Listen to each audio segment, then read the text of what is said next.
When I typed those 4 words into our family group chat, just lost my job, I expected sympathy, maybe advice, perhaps even a bit of encouragement. What I didn't expect was the way my brother would respond, the way his words would stop every conversation in its tracks, leaving the chat room in a long, stunned silence. It was the kind of silence that doesn't come from confusion, but from the weight of something you can't unhear, the kind of silence that shifts how you see someone forever. Looking back, I realize his response wasn't just about me losing my job. It was about years of hidden truths, unspoken resentments, and a revelation none of us saw coming. Before we jump back in, tell us where you're tuning in from, and if this story touches you, make sure you're subscribed because tomorrow, I've saved something extra special for you. It had been a long week already, the kind where the hours blurred together into a gray smear of exhaustion and uncertainty. I'd been working at Linton and Hart, a mid-sized marketing firm in the heart of Riverview City, for almost 4 years. It wasn't glamorous, but it paid the bills, and for a while, it felt stable enough. Then came the merger. Whispers in the office corridors about restructuring, about streamlining roles and realigning talent. Those were the kinds of phrases that sound neutral until you realize they're just polished corporate language for cutting jobs. The tension had been building for weeks, and on Friday afternoon, I got the email. A mandatory meeting with HR. The moment I saw it, my stomach sank. The meeting was over in less than 15 minutes. They read off a script about regret and appreciation for my contributions, handed me a folder with severance details, and asked me to return my company laptop by Monday. It felt like the world had just tilted beneath me. Walking home in the rain, clutching that folder like it was the only thing tethering me to reality, I replayed the last few years in my mind. The late nights, the weekends sacrificed, the promotions that never came, and the colleagues who quietly disappeared before me. I thought about my rent, my bills, the fact that my savings account was more symbolic than substantial. By the time I got home, I felt like a shadow of myself. Normally, I wouldn't have said anything to the family right away. We weren't the type of family that talked openly about hardship, not since Mom passed away 6 years ago. But something about the moment pushed me to share. Maybe it was the heaviness of the rain or the echo of my own footsteps in that quiet apartment, or maybe I just wanted someone to know that I was hurting. So I opened the group chat titled The Winstons, after Dad insisted we should always remember our name, and typed, "Just lost my job." Almost instantly, the responses started rolling in. My cousin Leah sent a string of sad emojis. Aunt Sharon asked if I was okay, then quickly followed up with a reminder about a temp agency she knew. Dad's reply was measured, pragmatic, telling me to stay calm and make a plan as though I wasn't already spinning in chaos. My younger sister Amanda sent a heart and told me she'd call later. The group was buzzing, messages flying fast, until my brother Daniel finally appeared online. Daniel had always been the quiet one, the type who rarely spoke in family threads, unless it was to wish someone a happy birthday or share an odd meme. He lived 2 hours away, worked a job none of us fully understood, and kept most details of his life locked away. In family gatherings, he was polite but distant, slipping in and out like a ghost. When his name lit up in the chat, I almost expected a quick, "Sorry to hear that," and nothing more. But instead, he typed something that made my chest tighten instantly. The message was short, only a few lines, but each word seemed to weigh more than the last. The room I was sitting in felt smaller as I read it, and when I looked back at the chat, no one else had responded. It was as if every person in the group had frozen, unsure of how to react. I stared at my phone for what felt like minutes, rereading those lines, trying to decide if I should reply or just let the silence stand. The air in my apartment felt thicker, my heart beating a strange rhythm I didn't understand. The truth was, Daniel's words carried more than advice or opinion. They carried history. A history that most of the family had chosen to ignore for years. A history that involved sacrifices no one had acknowledged, moments no one had fully understood, and truths that had been carefully tucked away to keep the family's fragile balance. That balance had been tipping for a long time, I realized. My job loss was just the final pebble that made it break. As the minutes stretched on and the group remained silent, I found myself thinking about the last real conversation I'd had with Daniel. It had been over a year ago, at Dad's 60th birthday dinner. We'd been seated at the same end of the table, and while everyone else was laughing and telling stories, Daniel and I had only shared a few polite exchanges about the weather, his work schedule, and some random headlines from the news. He had smiled once, faintly, but his eyes carried a weight I couldn't place. I'd let it go then, telling myself he was just tired. Now, staring at his words on my phone, I wondered if I had missed something much bigger. I didn't know it yet, but that moment in the family chat was the start of a chain reaction. In the days ahead, Daniel's message would unravel a story that had been buried in the quiet corners of our family for years. It would force us all to face the ways we had failed each other, the assumptions we had clung to, and the truths we had been too afraid to speak. And for me, it would turn a job loss into something far more profound, a reckoning with what family really means when the masks come off.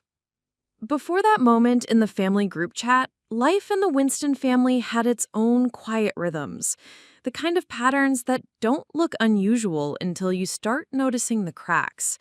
Our family had always been a mix of closeness and distance, tied together by a shared history but separated by the way we dealt, or didn't deal, with problems. After Mom passed away, things shifted in a way none of us fully addressed. Dad became the steady, unyielding center, the one who believed that emotions were best kept in check and that the best way to deal with hardship was to power through it without making a fuss. Amanda, my younger sister, became the cheerful glue, the one who smoothed over awkward silences with jokes or by changing the subject. I took on the role of the responsible one, always trying to keep things together and make sure no one saw me falter. Daniel faded into the background, a steady presence, but one that rarely stepped forward. On the surface, we functioned well enough. Holidays were observed, birthdays remembered, and group chats kept us all in a loose kind of contact. But underneath, there was an unspoken rule in our family. Don't dig too deep. We had a way of brushing over the things that didn't fit into our idea of how the Winstons should look. If someone was struggling, we'd offer quick words of encouragement, maybe a suggestion or two, but we never lingered long enough to see the full picture.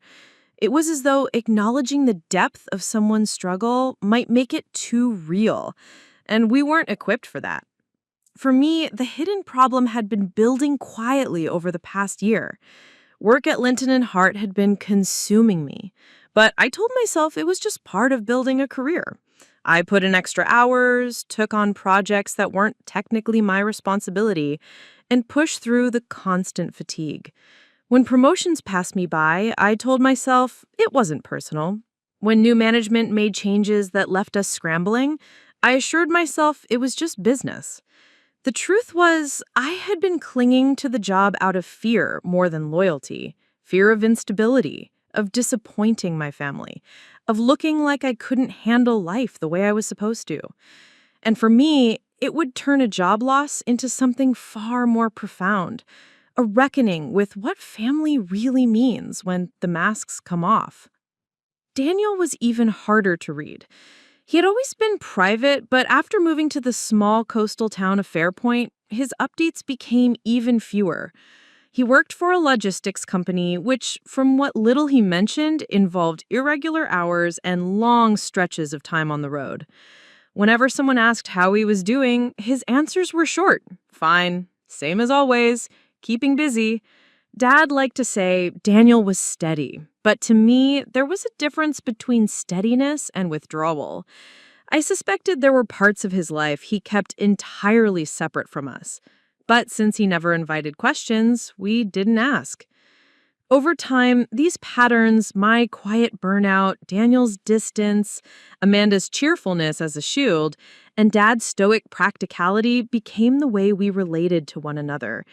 It wasn't that we didn't care, it's that we didn't know how to bridge the spaces between us.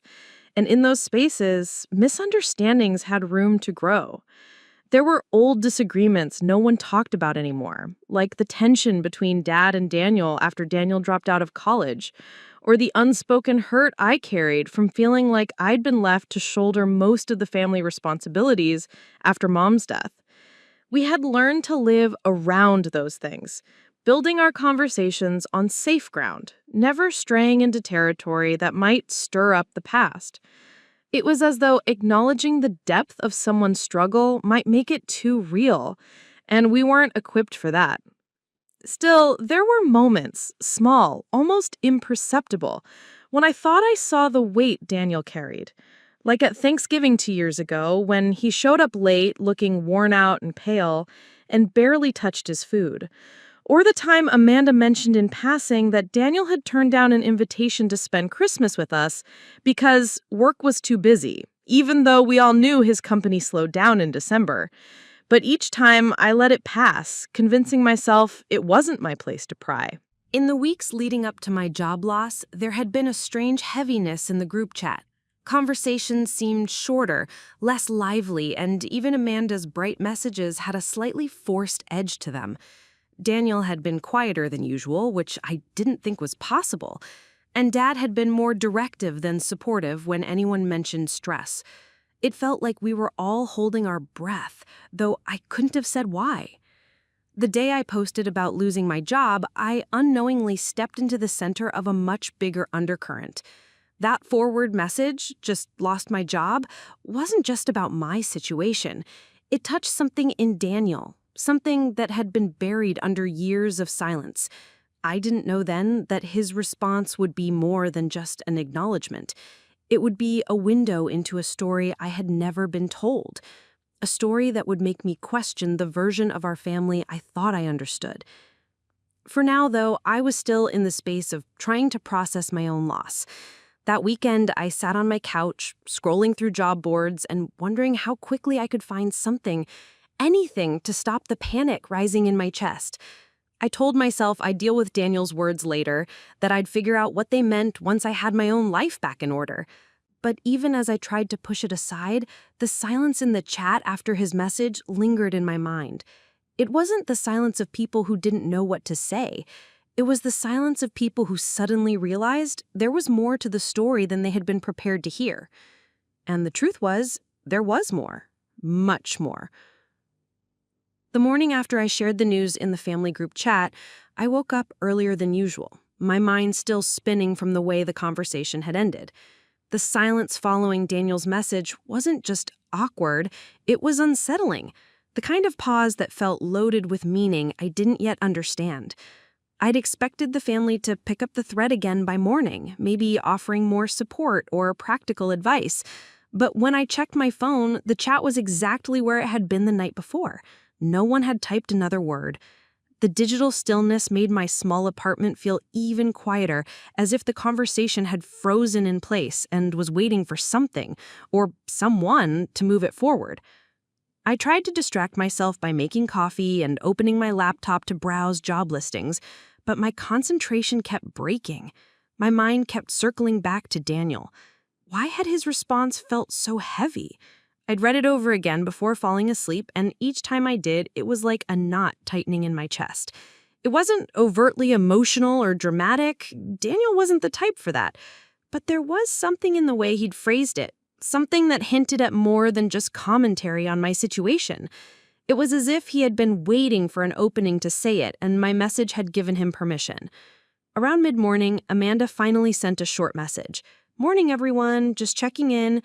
It was so obviously an attempt to restart the conversation that I almost smiled, but before I could type a reply, Daniel appeared online again. My pulse quickened when I saw his name. He didn't greet anyone, didn't acknowledge Amanda's attempt at small talk. Instead, he typed another message, longer this time. The first line made my stomach drop. "This might not be the right place, but I think it's time I tell you all something." I froze, eyes locked on the typing bubble that appeared and disappeared several times. It was rare for Daniel to open up about anything, let alone in the middle of a group chat. Part of me wanted to tell him to call instead, to have whatever conversation this was going to be in private. But before I could, the message came through in full. It started simply enough. Daniel saying he understood what I was going through, that job loss can make you question everything. But then he said something that shifted the entire tone. He said, "When I left school, it wasn't because I didn't care or wasn't capable. I never told you what really happened because I didn't want you to look at me differently. I blinked at the screen, reading that line twice. We'd all assumed Daniel had dropped out of college because he'd lost interest or couldn't handle the coursework. Dad had been quietly disappointed, Amanda had been supportive, and I had just accepted it as one of those things Daniel did without explanation. Now here he was, saying there was another reason entirely. The chat went dead again for a moment after he sent it. I could imagine everyone in the family staring at their phones, waiting for him to continue. When he did, the words came in short bursts, as if he'd been holding them in for years and wasn't sure how much to reveal at once. He wrote how he had been working part-time while in school to cover expenses, but something had happened that changed everything. He didn't give details yet, only saying it had been serious and that it had forced him to make decisions quickly. He mentioned having to take on responsibilities no one knew about, things he had kept from the family because he didn't want anyone to worry. Amanda asked what kind of responsibilities, her message tinged with hesitation. Daniel replied it was complicated and that he wasn't sure everyone would understand. Dad jumped in with a short message, "If you've been carrying something alone, now's the time to speak up." That surprised me. Dad wasn't usually the one to invite emotional conversations. Daniel responded he'd call us later that evening to explain everything at once. The rest of the day felt like waiting for a storm.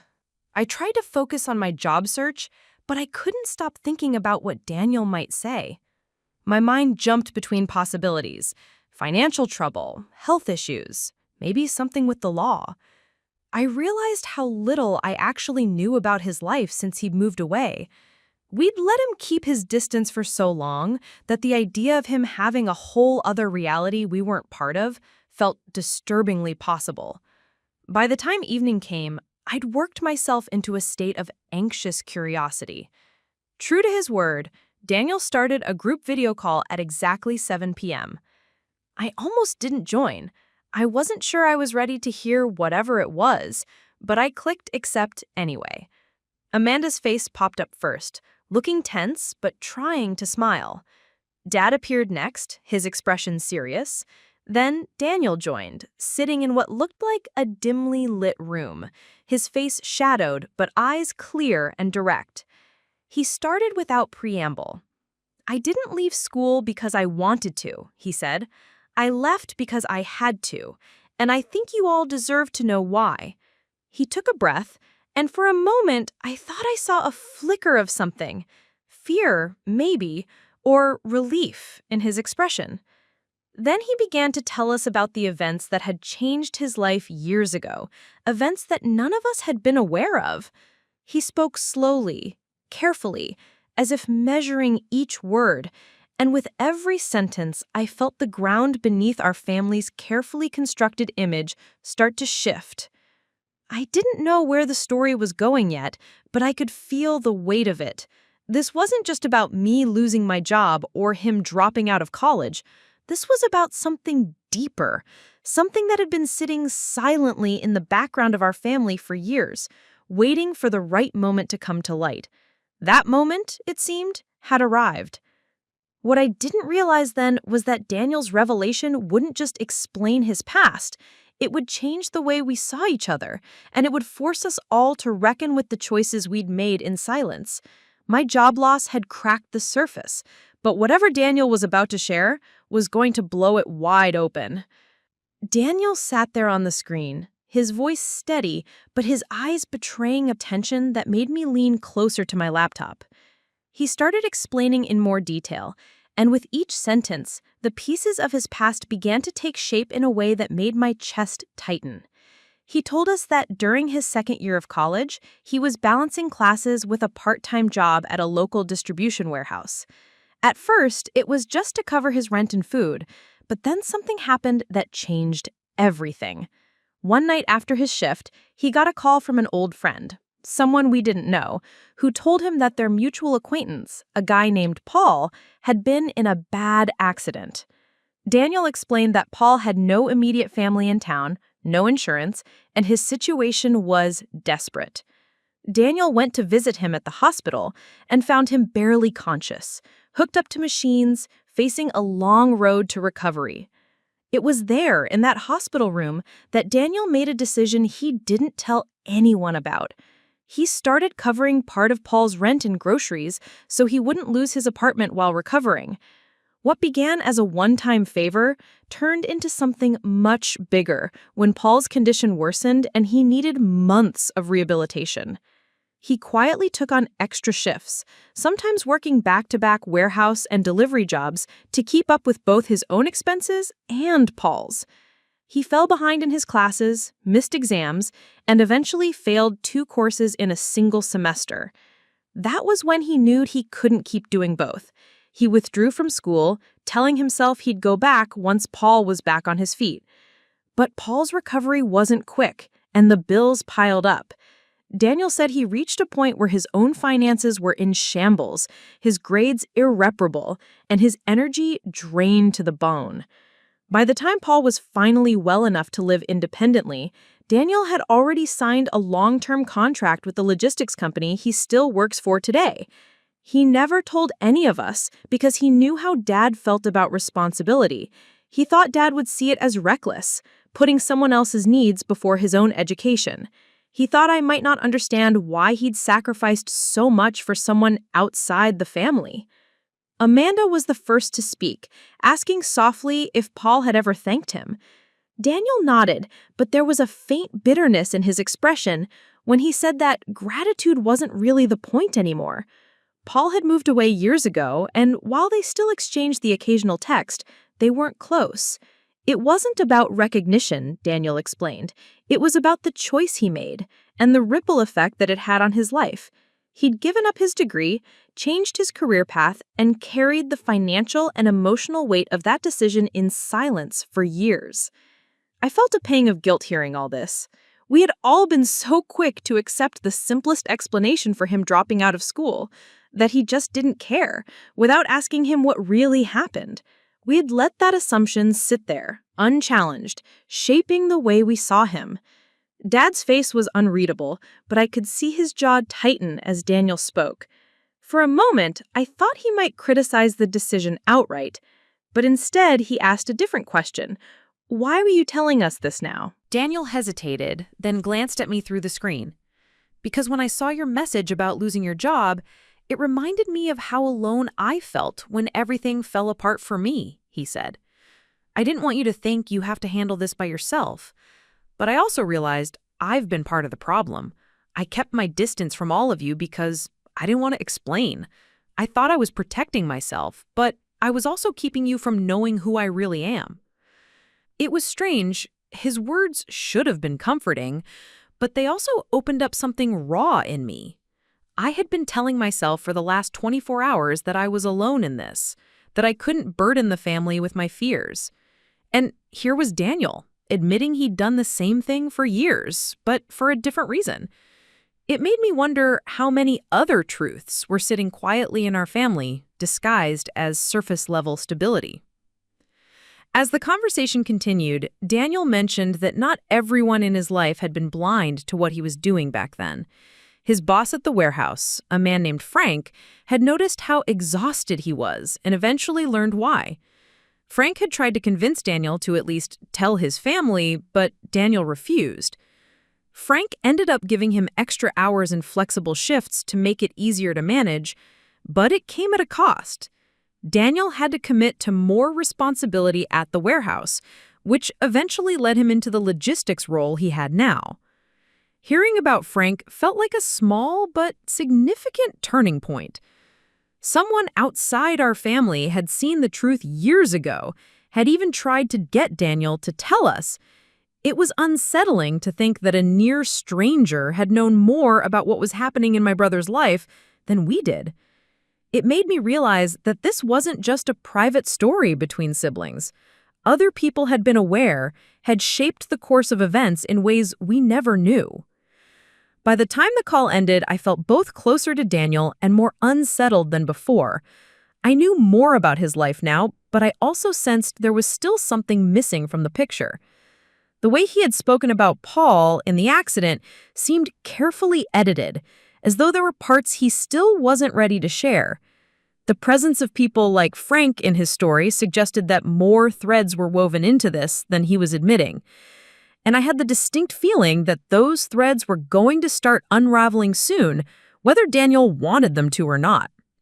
As I closed my laptop, I couldn't help but think about the way our family had always operated, how we avoided asking too many questions, how we filled in the blanks with assumptions instead of seeking the truth. That night, I lay awake wondering what else we had been wrong about and how many other outside eyes had seen pieces of our lives that we'd been blind to. I didn't know it yet, but the answers to those questions were already moving toward us, bringing with them the kind of evidence and clarity that would make it impossible to keep living in our carefully maintained illusions.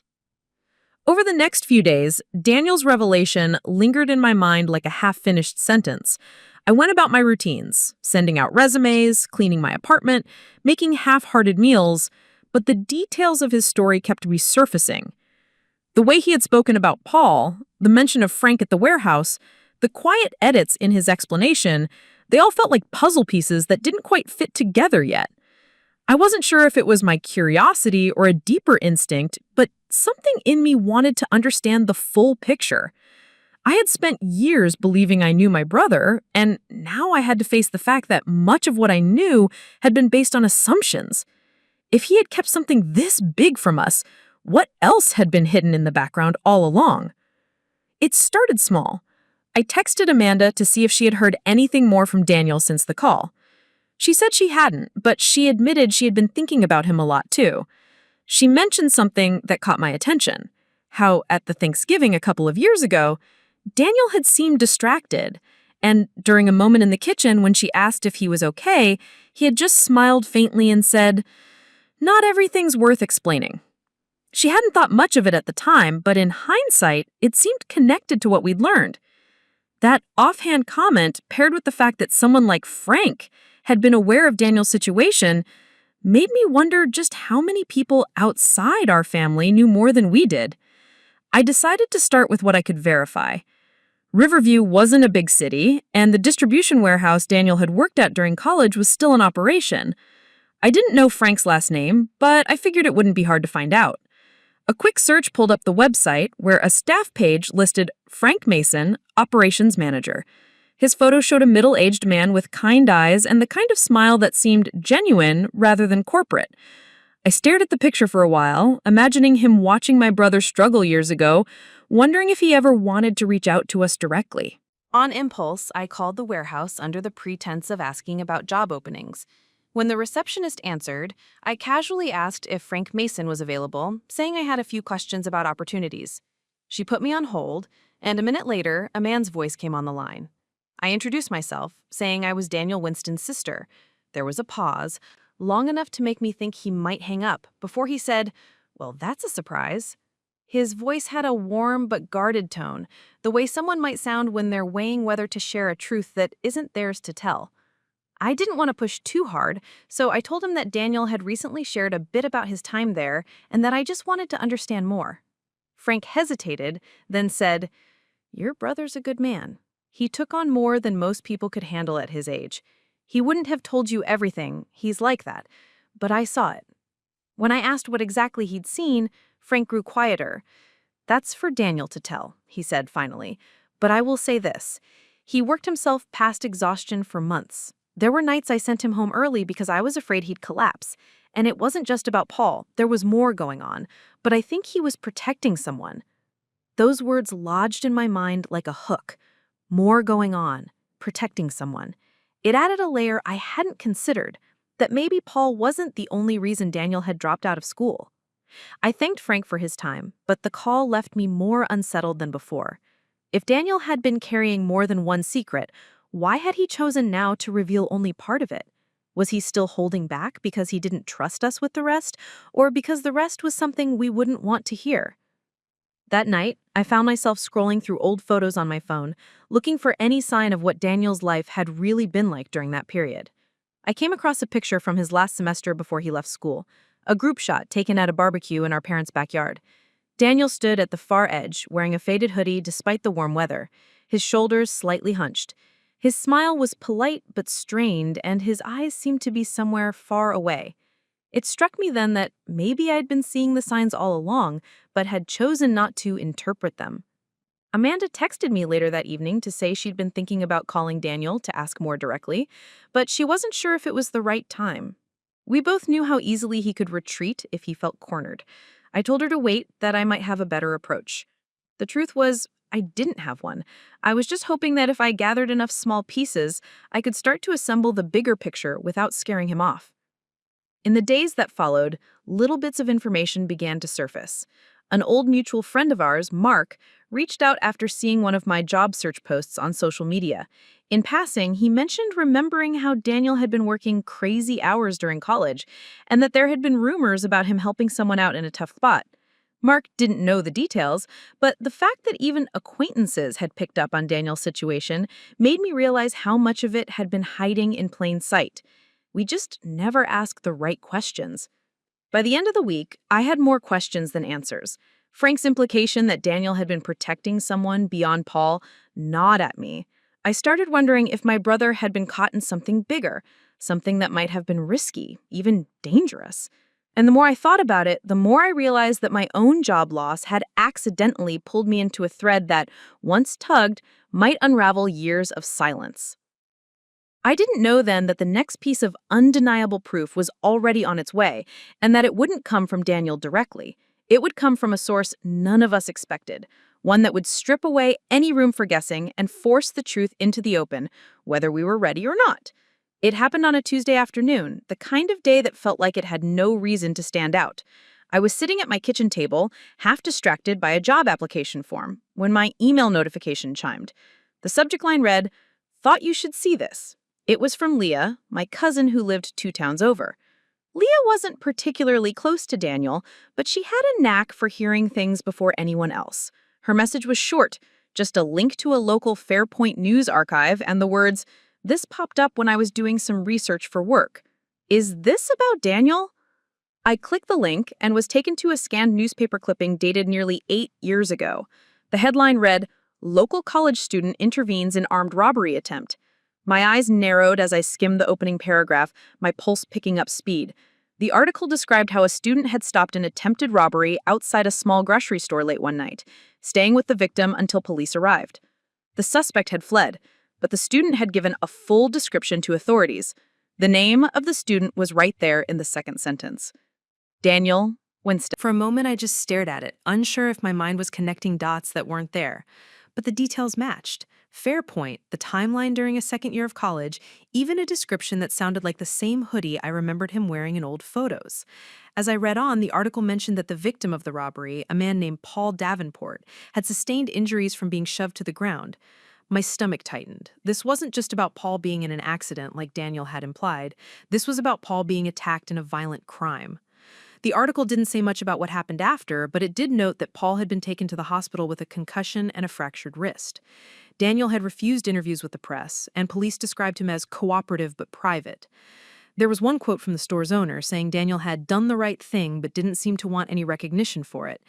That line alone made my throat tighten, because it was exactly like my brother to help someone without wanting the spotlight. I forwarded the article to Amanda without even thinking, adding, "Did you know about this?" Her reply came back almost immediately. "No. Oh my God. This changes everything."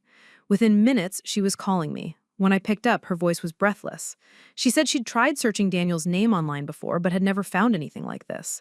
We both wondered why he'd never told us, why he'd chosen to let us believe he'd dropped out of college for vague reasons when something like this had happened. The weight of the new information pressed down on me. If Daniel had been involved in a violent incident, even as a helper, it could explain why he'd been so withdrawn afterward. It could also explain Frank's vague comment about him protecting someone. Maybe Paul hadn't just been recovering from an accident. Maybe he'd been trying to avoid further trouble from the suspect. Maybe Daniel had kept it quiet to keep both of them safe. That evening, I decided to test the waters with Daniel without telling him I'd found the article. I texted him something casual, asking how work was going and if he'd heard from Paul lately. His reply was short. "Haven't talked to him in a long time. Why?" I told him I'd just been thinking about their friendship and how much he'd done for him back in the day. There was a pause before he replied, "Some things are better left in the past." The words hit me like a small, controlled door closing, firm, polite, and final. But the thing about proof is that once you have it, you can't unknow it. I couldn't go back to the version of events Daniel had given us before. And while I respected that he might have had his reasons for keeping it from us, I also knew the truth was now something the rest of the family had a right to understand. I called Amanda back and told her I thought we needed to show Dad the article. She hesitated, reminding me that Dad's reaction to unexpected truths wasn't always gentle. Still, we agreed that the silence around Daniel's past had gone on long enough. When I finally sent the link to Dad, there was no reply for hours. It wasn't until later that night that he called me. His voice was quieter than usual, but there was an edge to it. He asked, "Why didn't he tell us?" I told him I didn't know, that maybe he thought we wouldn't understand. Dad exhaled slowly, then said, "Or maybe he thought we wouldn't approve of how he handled it." That last line made me pause. Was Dad implying that Daniel had done more than just help? The next day, Dad sent a message in the family group chat asking everyone to be available for a call that weekend. The wording was deliberate. "It's time we all clear the air." My stomach churned when I read it because I knew that once we were all on that call, there would be no going back. Daniel would know we'd learned the truth, and whatever came after would change the way we saw him forever. By then, the article had already been read by Amanda, Leah, and now Dad. The ripple was moving through the family, and it was only a matter of time before Daniel realized the silence around his past had been broken by something outside his control. The proof was out there, in black and white, and no amount of deflection could make it disappear. I didn't realize it yet, but that proof was only part of the story. There were details missing from the article, details that Daniel had kept to himself for good reason. And when those details finally came to light, they would shift the narrative again, forcing all of us to reckon with the person we thought we knew versus the one who had been living in the shadows of his own choices. The weekend arrived like a low-hanging cloud, heavy with anticipation and the quiet weight of expectation. The family group call was scheduled for mid-afternoon, the time deliberately chosen to ensure everyone could participate without distractions. I sat in my apartment living room, laptop balanced precariously on the edge of the coffee table, my hands clasped tightly in my lap. My stomach was a bundle of nerves, not because I feared what Daniel had done, but because I sensed the moment we were about to enter was far larger than the events themselves. This was no longer just about my job loss or his years of hidden sacrifices. This was about uncovering a pattern of truth and courage that had been buried under silence for too long. When Daniel's face appeared on the screen, I immediately noticed the subtle changes. The slight lines of tension at the corners of his eyes, the set of his shoulders, the way he lingered just long enough before speaking. He looked like a man who had rehearsed this moment internally for years, but was still unsure whether the words would come out as intended. Amanda and Dad were already on the call, their expressions a mixture of curiosity, concern, and anticipation. Leah, who had forwarded the newspaper article, was there as well, a silent witness to the unfolding event. I felt the collective focus of the family tighten around Daniel, a magnetic pull demanding honesty. Daniel began slowly, taking a deep breath before addressing the elephant in the room. He admitted that the article we had found, the one documenting the robbery intervention, was only part of the story. The article had framed him as a hero, but the reality was far more complicated. That night had been terrifying, and while he had helped Paul Davenport, he had also realized that by intervening, he had put himself at risk. There had been threats from the perpetrator, and Daniel had known that by speaking openly to anyone, he could inadvertently endanger Paul or himself. His silence had been motivated not by shame, but by protection. Protection for the person he had helped, for his own safety, and for the family he loved but had been afraid to involve. As he spoke, I felt a mixture of awe and guilt. Awe at the courage it had taken for him to act in that moment, to shoulder the weight of responsibility without recognition, and guilt that we had allowed assumptions and half-truths to define the way we saw him for so many years. He described the months following the robbery attempt, the sleepless nights working multiple jobs to cover Paul's needs, and the long stretch of isolation he had chosen to endure quietly. Daniel admitted that there were moments when he had wanted to confide in us, to let the family in, but he had always stopped himself, thinking that we would worry or misunderstand. Finally, Daniel made the decision to lay everything on the table. He described the logistical challenges he faced, the financial sacrifices, and the emotional toll it had taken on him. He spoke of the ways he had been forced to mature quickly, of how he had learned to navigate adulthood under pressure in ways none of us had anticipated. For the first time, he detailed the personal fears, the nights spent pacing alone, the moments of self-doubt that had never touched the surface in the family's perception of him. And as he revealed these truths, something shifted in the atmosphere of the call. The silence that had followed his initial messages was replaced by a focused attention, a quiet reverence for the magnitude of what he had carried. Dad's response was measured but unmistakable. He acknowledged that he had underestimated the complexity of Daniel's life, that he had assumed withdrawal meant indifference rather than careful, calculated protection of those he cared about. Amanda, usually quick with lighthearted comments, was quiet, her eyes brimming with tears as she absorbed the full weight of her brother's experience. Leah, who had forwarded the newspaper article, was there as well, a silent witness to the unfolding event. I realized then that Daniel's choice to speak was not just a personal revelation, it was a catalyst for the family to confront the assumptions we had made, the gaps in communication, and the protective walls we had all constructed. By speaking, he forced us to reevaluate what we thought we knew about each other and ourselves. It was no longer possible to revert to the old patterns of avoidance and speculation. The truth, once articulated, demanded acknowledgement. As Daniel continued, he touched on the broader consequences of his actions. He described how stepping in during the robbery had indirectly led to changes in his career trajectory, forcing him to prioritize stability over personal ambition. He explained that while he had gained resilience, independence, and a deep sense of responsibility, he had also experienced a profound sense of isolation. What had seemed at the time like a necessary sacrifice now revealed itself as a hidden cost that affected every relationship he had maintained, including those with us. By the time he finished recounting the story in its entirety, there was a collective pause on the call. No one spoke immediately.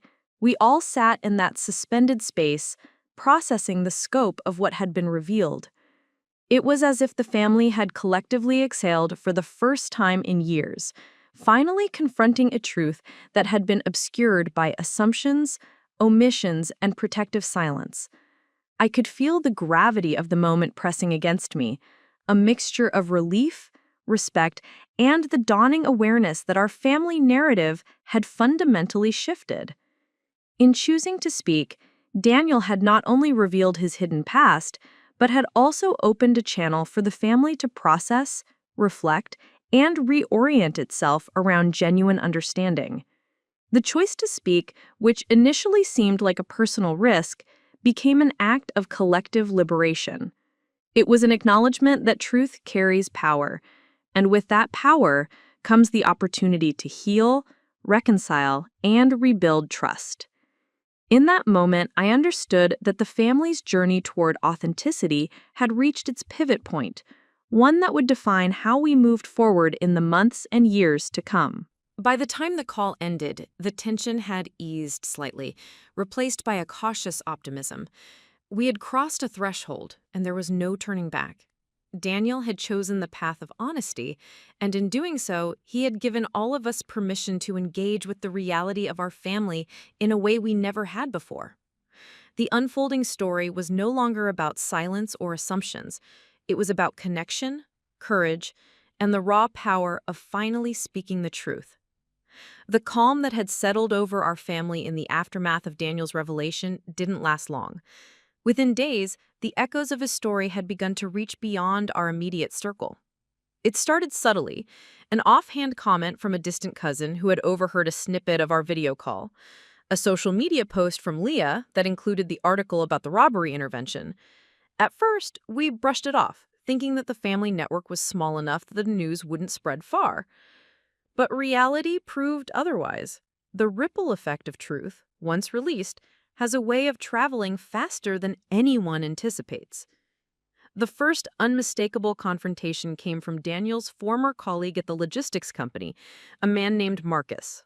Marcus had always been competitive with Daniel, a quiet rival who measured his own accomplishments against Daniel's reputation for reliability and calm under pressure. I hadn't realized the full extent of Marcus's resentment until he sent a private message to our family group, copied to Daniel and me. The tone was biting, accusatory, and almost venomous. "I've seen your little family call. Do you really think people outside this circle should know the whole truth? Some things are best left unsaid. Don't ruin reputations over nostalgia and heroism." Daniel read it in silence before showing it to us, his jaw tight but his eyes steady. I could see the tension in his shoulders as he typed a response, careful, measured. Marcus had positioned himself as a moral arbitrator, someone trying to control the narrative, and it was clear he intended to intimidate Daniel into retracting or softening his story. But Daniel's refusal to retreat was evident in the way he lingered over his words, crafting a response that balanced honesty with discretion. He didn't lash out, and he didn't allow Marcus to dictate the terms of the truth. The confrontation escalated when Marcus took to social media, posting subtle, loaded comments that questioned the veracity of the article about the robbery intervention. He implied that Daniel's heroism was exaggerated, framing it as a potential embellishment for attention.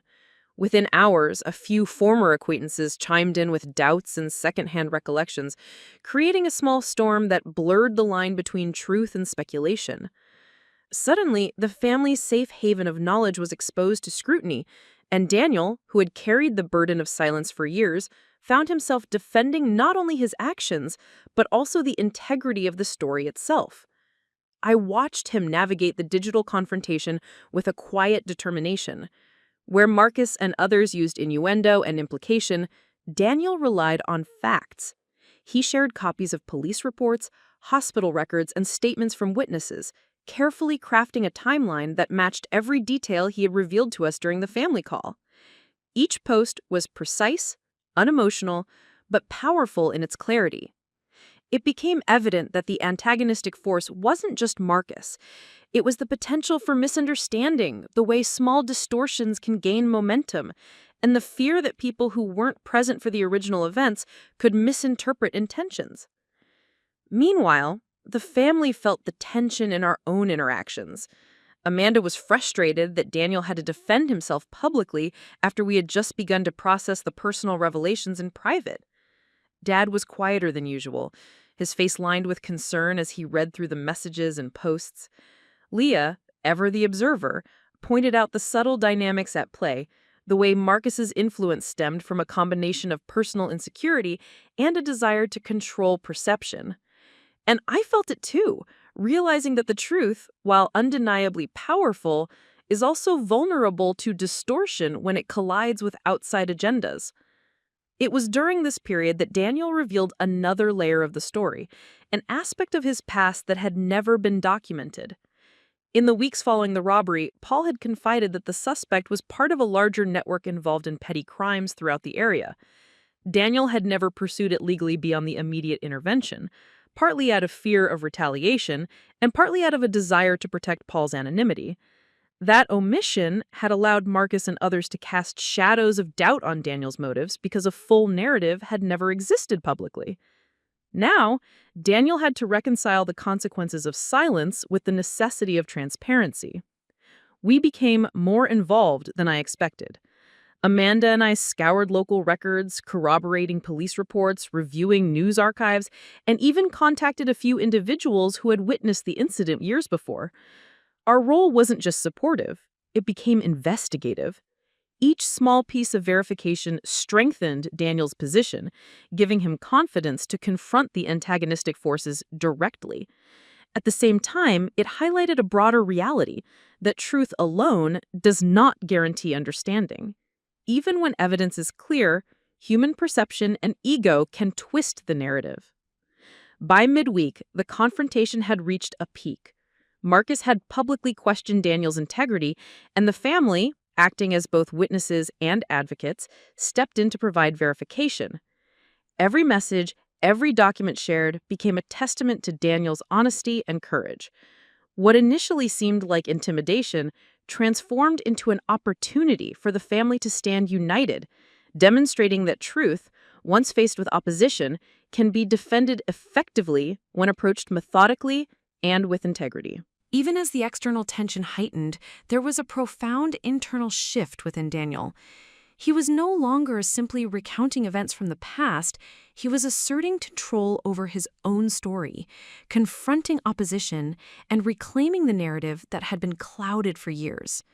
The confrontation with Marcus and the ripple of doubt from the outside world served as a test, revealing the strength of his character and the resilience he had cultivated in silence. By choosing not to retreat, Daniel transformed the challenge into a proving ground, showing that courage and persistence are often required not only to act rightly, but also to ensure that truth is recognized. As the week ended, the storm began to subside. Marcus's influence waned as more verifiable evidence surfaced, and the family's support solidified Daniel's position. The confrontation had forced a reckoning, not just with outside forces, but with our own assumptions and readiness to protect him while respecting his autonomy. It was clear that the real battle had shifted from secrecy to openness, from ambiguity to clarity, and that the next step would demand even greater courage and endurance. The days after the confrontation with Marcus felt heavier than anything I had anticipated. Even though the evidence had largely vindicated Daniel, the backlash didn't disappear. It had a way of seeping into the quieter moments, eroding the sense of normalcy we'd clung to for so long. People in town whispered, old acquaintances made pointed comments, and a few extended family members took sides based on fragments of information rather than facts. It was as if the truth had cleared the air in some ways, but created turbulence in others, revealing the fragile balance between transparency and judgment. Daniel, who had carried years of silence with quiet dignity, now had to endure scrutiny in a very public way, and I could see the toll it was taking on him. He became quieter in the house, moving with a slow deliberation that suggested exhaustion, both mental and emotional. Amanda and I tried to keep him engaged, inviting him on walks, asking about mundane topics, or encouraging him to take small breaks from social media. But he would often retreat into himself, staring at the floor or scrolling through messages with a blank expression, as if the weight of every judgment, every doubt, and every assumption pressed directly on his shoulders. There was a subtle tension in the air whenever we were together, the unspoken understanding that even though the truth had been revealed, it came at a cost. Dad, who usually exuded a steady presence, was tense in ways I hadn't noticed before. He would sit at the kitchen table reading through messages, shaking his head at the misinterpretations and whispers, occasionally muttering under his breath about how people could be so cruel. I realized then that this confrontation with public perception had affected us all differently. Daniel carried the burden of having acted and spoken, while the rest of us were wrestling with our own feelings of helplessness, guilt, and shame for not understanding sooner. The social media backlash was relentless in its subtle ways. Comments appeared under the reposted article questioning Daniel's motives, suggesting that the intervention had been exaggerated for self-serving reasons. Old acquaintances speculated that Paul's injuries had been overstated, or that Daniel's sacrifice had been partially fabricated. Even though we had documents, police reports, and witness statements to support the story, the psychological weight of being doubted by so many people who weren't present in those moments left a lingering sting. Daniel, for all his resilience, felt isolated in a way that none of us had truly prepared for. In the evenings, he would sit silently on the living room, hands clasped together, staring at nothing in particular. I would watch him and wonder if he was replaying every choice he had made over the past decade, asking himself whether it had all been worth it. He had given so much of himself to help someone. He had silently endured failure and sacrifice, and now he was being questioned not just for what he had done, but for the way he had chosen to keep it hidden. The injustice of it all was palpable. I felt an urge to shield him, to defend him, but at the same time, I knew that the only path forward required resilience, not retreat. Even Amanda, usually our most upbeat family member, showed signs of strain. She would pace the rooms, muttering about the unfairness of assumptions, or silently reread Daniel's messages, as if trying to find some reassurance that the truth would ultimately prevail. Leah, who had unintentionally triggered the ripple by forwarding the article, felt a subtle guilt. Her early curiosity had exposed the hidden story to the wider family and beyond, and while it had ultimately validated Daniel's actions, it also forced him into a position he hadn't asked for, defending himself against opinions he could not control. The pressure was compounded when Paul himself reached out.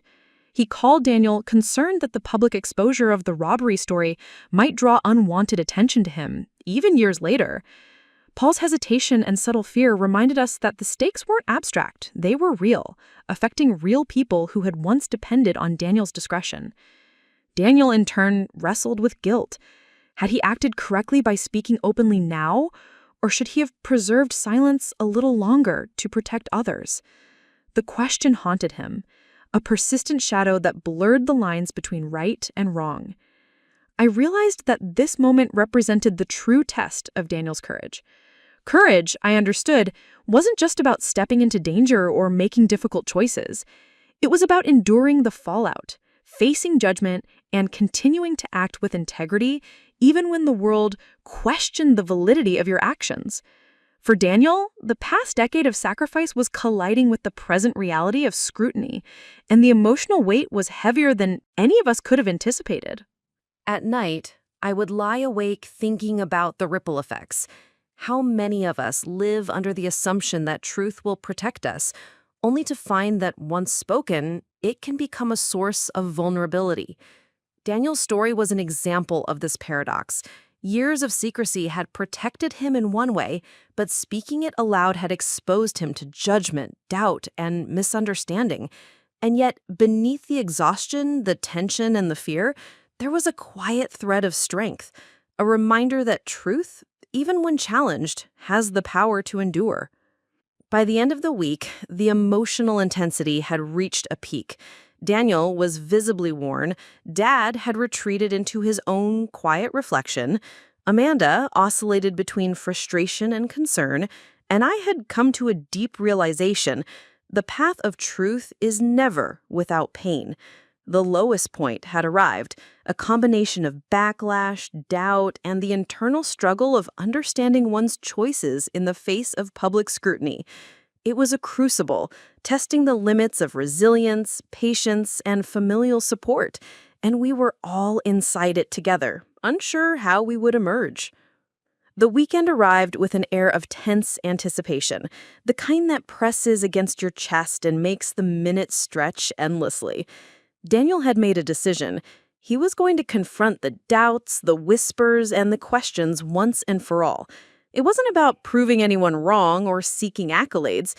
It was about asserting control over his own story, laying every fact bare, and demanding that the truth be recognized on its full terms. We gathered as a family in the living room, laptops open, phones nearby, ready to initiate a video call that would include not just our immediate circle, but Paul, Leah, Amanda, and even a few acquaintances who had been involved in the discussions online. The atmosphere was electric, a charged mix of anxiety, determination, and the silent hope that clarity would finally emerge. When Daniel appeared on screen, there was a noticeable difference in him. His shoulders were squared, his posture deliberate, and his eyes held a quiet intensity that made it clear he had fully committed to this confrontation. We all felt it immediately, that shift from reactive tension to proactive assertion. Daniel began by recounting the entire chain of events surrounding the robbery intervention, starting from the night itself, describing each moment with a precision that left no room for doubt. He detailed the danger he faced, the immediate decisions he had to make, and the small choices that ultimately kept Paul safe. The description was meticulous, bordering on cinematic, and it became clear that what had previously seemed like a single heroic act was actually a complex series of interventions requiring courage, judgment, and rapid decision-making. He didn't stop there. Daniel went on to explain the months following the event, the long nights juggling multiple jobs to support himself and ensure Paul's continued recovery, and the emotional isolation he had endured to protect both Paul and the family from unnecessary worry. He revealed the sacrifices he had made, from financial strain to lost social opportunities, showing the magnitude of the personal cost behind what had appeared to outsiders as a single act of heroism. Every detail reinforced the reality that the narrative, as simple as it had been in headlines, had hidden layers of complexity and responsibility that only he could fully convey. As Daniel spoke, we observed reactions across the call. Paul listened quietly, a mixture of relief and gratitude evident in his expression. Leah nodded repeatedly, her eyes wide as if each sentence revealed a layer of truth she hadn't been prepared for. Amanda's hand went to her mouth, tears forming as she realized the depth of what Daniel had carried in silence. Even Dad, who had been reserved in his assessment of events, now leaned forward, absorbing each word with a gravity that reflected both pride and the long-delayed understanding of his son's character. It was as though the room itself had shifted, the weight of years of assumption being lifted with each articulate recounting. But the challenge didn't end with the recounting. Daniel knew that there were those outside our immediate circle, Marcus among them, who were still casting doubt, twisting the narrative, or questioning his motives. He shifted to addressing them directly, calmly and methodically, presenting police reports, hospital documentation, and witness statements. He walked through timelines, clarified inconsistencies that had been misinterpreted, and demonstrated the integrity of his actions in a way that left little room for dispute. The intensity of the moment was compounded by the emotional stakes. Daniel wasn't merely defending a past action, he was defending the truth of who he was, the values he upheld, and the choices he had made under pressure. There was a moment where the weight of the confrontation seemed almost unbearable. The combination of public scrutiny, personal reflection, and familial expectations converged, threatening to overwhelm him. Yet he continued, steady, articulate, and unyielding, demonstrating that courage is not the absence of fear, but the mastery of it. I watched, heart pounding, as the ripple effects of his clarity began to take hold. Comments on the live thread, initially skeptical, started to shift in tone. Witnesses corroborated facts, old friends stepped forward to affirm details, and even those who had doubted quietly acknowledged the accuracy of the account. It was a tangible moment where the power of truth asserted itself over speculation, and the validation of Daniel's actions, long overdue, finally began to materialize. The final part of his presentation was deeply personal. Daniel spoke about the emotional toll of carrying the secret for so long, about the loneliness, the worry, and the moments of quiet fear that had punctuated his life. He acknowledged the family's frustration, our questions, and the assumptions we had made, turning the narrative inward to emphasize not just the heroic act, but the relational consequences of his silence. It was a moment of vulnerability that transcended the factual recounting, demonstrating that the act of speaking the truth requires both courage and humility. By the time the call ended, the room was quiet, but the atmosphere had shifted profoundly. There was a sense of release, of tension transformed into understanding. Daniel had faced the confrontation head-on, defended his actions, and finally reclaimed his story from distortion, doubt, and speculation. What had begun as a simple family group message about a job loss had evolved into a powerful assertion of integrity, courage, and the unyielding value of truth. The final push had been made, and in doing so, Daniel had transformed not just his own narrative, but the collective understanding of the family, setting the stage for vindication, reconciliation, and a renewed sense of connection. The days following Daniel's decisive confrontation felt almost surreal, as if the world had shifted slightly on its axis to accommodate the long overdue recognition of his truth. What had begun as a tense family group message about my job loss had evolved into something far greater, a collective acknowledgement of courage, integrity, and resilience that had been hidden for years. The ripple effect of his honesty moved quickly, reaching friends, extended family, and even former colleagues who had previously expressed skepticism. Messages of support poured in from unexpected sources, each note reaffirming the value of Daniel's actions and the sacrifices he had made. The long, heavy tension that had loomed over us since the revelation seemed to dissolve with every word of recognition, replaced by a quiet, steady affirmation that truth, once defended, has a way of prevailing. Daniel's sense of relief was visible in subtle ways. He walked taller, his shoulders less burdened, and his expressions carried a rare ease. It wasn't just the validation that mattered. It was the lifting of years of secrecy and self-imposed isolation. In the past, Daniel had moved through life as though carrying a hidden weight, each decision influenced by the need to protect others and preserve his privacy. Now, with the family and community understanding the full scope of his experiences, he could breathe more freely, unshackled from the fear of misjudgment or misunderstanding. It was as if the act of speaking truthfully had finally closed a chapter that had lingered unresolved for too long. The family dynamic began to shift almost immediately. Amanda, who had been protective and worried throughout the process, relaxed into a more supportive role, her natural energy returning as she began to celebrate Daniel's courage rather than fret over public perception. Dad, too, underwent a subtle transformation, moving from quiet concern to a mix of pride and reflective admiration. He recognized that his earlier assumptions had underestimated the complexities of Daniel's experiences, and that true understanding often requires patience, empathy, and the courage to listen. Leah, our cousin, remained a steadfast observer, her early role in uncovering the story now reframed as a catalyst for validation rather than an unintended disruption. Beyond the family, the broader circle began to take notice.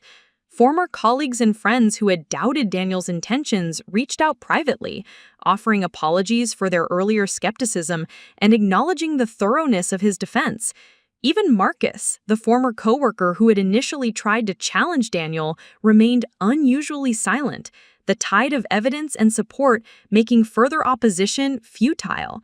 It became clear that truth, when presented clearly and backed by facts, has an undeniable force, and Daniel's actions demonstrated that integrity can withstand scrutiny when accompanied by courage and consistency. There were also unexpected outcomes that illustrated the ripple effect of honesty. Paul, the individual Daniel had helped years earlier, expressed his gratitude openly for the first time. Their friendship, which had existed quietly and privately, found a new public dimension as Paul shared his perspective and affirmed the accuracy of Daniel's account. The restoration of trust and recognition extended beyond personal validation. It became an emblem of how courage can inspire understanding, encourage reconciliation, and create lasting bonds. Even those who had previously been hesitant to believe Daniel's story began to respect not only what he had done, but also the values he embodied in handling it all with quiet dignity. For me, witnessing this resolution was transformative. The journey had begun with a seemingly small and personal revelation, a family group message about a job loss, but it had expanded into a profound exploration of character, resilience, and relational truth. Seeing Daniel validated, supported, and finally at peace with the past allowed me to understand the immense power of honesty and the responsibility that comes with defending it. The experience reshaped how I approached relationships, assumptions, and even my own challenges, illustrating that courage often unfolds quietly before its impact becomes visible to the world. As the week progressed, the family adapted to this new equilibrium. Conversations that had once been colored by uncertainty or misunderstanding now flowed with transparency and openness. The air of tension that had lingered for years dissipated, replaced by a collective sense of relief and connection. Daniel no longer needed to navigate the shadows of secrecy. The story had been told fully, defended vigorously, and embraced by those who mattered most. It was a profound demonstration of how integrity, when maintained under pressure, can foster trust, healing, and unity. Even outside our family, the recognition continued to unfold in subtle but meaningful ways. Friends and acquaintances began to share their appreciation for Daniel's courage, noting that the story served as a reminder that quiet heroism often goes unnoticed but remains impactful. Social media posts highlighting his intervention became forums for reflection, gratitude, and discussion about ethical responsibility. The narrative shifted from doubt and speculation to acknowledgement and respect, reinforcing that the truth, once defended, has the capacity to inspire and elevate others. By the end of the week, the family had settled into a rhythm that reflected the new understanding. Daniel was no longer weighed down by the uncertainty of perception or the pressure to justify himself constantly. He moved with a newfound sense of balance, able to engage fully with family, friends, and professional responsibilities without the lingering fear of being misunderstood. The public acknowledgement, combined with the private validation of the family, created a harmony that had been absent for years. The resolution was more than a personal victory. It was a testament to the enduring power of honesty, the importance of standing firm in the face of doubt, and the impact of supportive relationships in fostering courage. Daniel's story, once hidden and complicated by layers of fear, sacrifice, and silence, had emerged as a beacon of integrity, demonstrating that truth, when met with persistence and conviction, can lead to understanding, respect, and a renewed sense of connection for all involved. The transformation that unfolded over weeks of revelation, confrontation, and resolution culminated in a moment that felt almost surreal in its clarity. Daniel, once weighed down by the invisible burdens of secrecy, sacrifice, and silent heroism, now moved through life with a quiet confidence that radiated from every gesture. The family, which had once been tangled in uncertainty and assumptions, now thrived in a shared understanding, each of us carrying a renewed appreciation for honesty, resilience, and the courage it takes to confront both personal and public scrutiny. Daniel's story, initially sparked by a simple notification in a family group about a job loss, had evolved into a testament to integrity and strength, creating a ripple effect that reached far beyond our living room and laptops into the broader network of acquaintances, friends, and even those who had initially doubted him. It was on a crisp Saturday morning that the symbolic weight of the transformation became most tangible. The family had gathered in our backyard for a small reunion, an informal celebration that marked both the end of the difficult chapter and the beginning of a renewed, transparent life. Daniel moved among us with ease, exchanging stories and laughter, sharing small moments of humor that had once been eclipsed by tension. The subtle shifts in his demeanor were evident to all. The stoicism that had defined him for so long had softened, replaced by a visible sense of peace and satisfaction. The burdens he had carried in silence for over a decade no longer dictated his movements or expressions, and it was remarkable to witness the depth of liberation that truth, finally recognized and validated, could create. As the afternoon progressed, Daniel spoke with a few of the younger cousins, recounting the lessons he had learned through the ordeal in a way that was gentle yet instructive. He described how courage isn't always about grand gestures or heroic acts. It can also be about maintaining integrity in everyday life, being accountable, and speaking honestly even when the consequences are uncertain. The words carried the weight of lived experience, and I could see the impact on his audience. The cousins, wide-eyed and attentive, were absorbing not just the story, but the underlying message, that truth, once acknowledged, carries a transformative power that can inspire others to act with the same conscientiousness and moral clarity. Daniel's professional life, too, reflected the change. With the truth about his past actions now publicly validated, he felt liberated to pursue opportunities that had previously seemed unattainable. Employers, friends, and colleagues who had once doubted or misunderstood him now approached with respect and acknowledgement of his resilience. The experience had honed his problem-solving skills, patience, and capacity for measured judgment, making him not only a stronger professional but also a more confident and grounded individual. The empowerment that comes from defending the truth had extended into all aspects of his life, altering the trajectory of his future in ways that were both tangible and profound. Even our extended family, which had initially reacted with skepticism or distance, now rallied around Daniel in support. The reconciliations that unfolded were quiet but meaningful, long overdue acknowledgments, apologies for assumptions, and a newfound willingness to trust in his judgment. The collective energy of the family shifted toward positivity, with past tensions replaced by mutual respect and recognition of individual strength. It was evident that Daniel's courage had created not just a personal transformation, but a communal one, reshaping dynamics that had once been fragile and uncertain. Daniel also took deliberate steps to extend his experience beyond the family circle. He began sharing his story in informal settings, from local community groups to mentorship opportunities, highlighting the lessons embedded in his journey. He emphasized that heroism isn't always recognized immediately, and that true courage often involves sacrifices made quietly and without expectation of acknowledgement. His message resonated with many who had faced similar struggles in silence, providing a source of guidance and inspiration for those unsure of how to navigate moral dilemmas or personal crises. In doing so, Daniel transformed his personal triumph into a vehicle for social impact, turning what was once a private ordeal into a story that could empower others. The symbolic closure of the journey manifested in small but powerful gestures. Daniel took a walk through the nearby park, reflecting on the path he had traveled, noting the seasons that had passed while he carried the weight of unspoken truth. He paused beneath a large oak tree, a familiar spot from his childhood, and looked around at the world with a sense of calm satisfaction. The leaves, moving gently in the breeze, seemed to mirror the quiet liberation he felt inside. The anxiety, the self-doubt, and the fear of misinterpretation had given way to a steady confidence that could not be shaken by outside opinion. It was a moment of personal and symbolic equilibrium, a visual representation of the transformation he had undergone through honesty, courage, and the unwavering commitment to truth. The journey, marked by confrontation, hardship, and eventual vindication, had reached its natural conclusion, leaving in its wake a sense of purpose, empowerment, and hope. By the time evening approached, the family gathered for a final toast, celebrating both the resolution of the past and the promise of the future. There was laughter, storytelling, and an unmistakable warmth that enveloped the group. Daniel's eyes reflected both gratitude and pride, not for recognition or accolades, but for the knowledge that he had acted in accordance with his values, had faced opposition without compromise, and had emerged with integrity intact.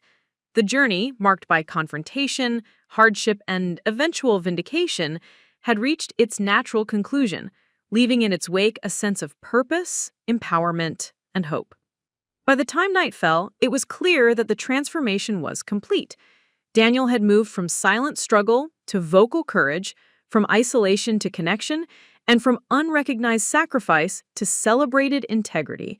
The story, born from a single family group message about job loss, had evolved into a profound testament to the enduring power of truth, the importance of defending what is right, and the remarkable potential for personal growth that comes when one chooses to act with courage. Daniel's journey stood as a living symbol, a reminder that while truth may carry risk, its ultimate reward lies in empowerment, respect, and the possibility of inspiring others to embrace honesty and resilience in their own lives.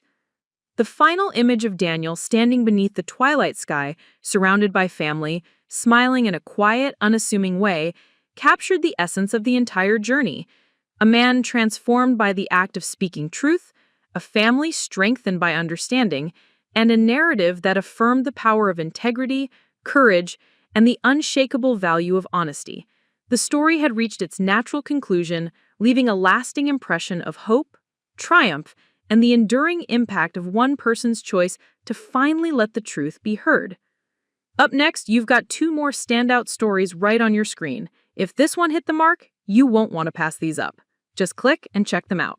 And don't forget to subscribe and turn on the notification bell so you don't miss any upload from us.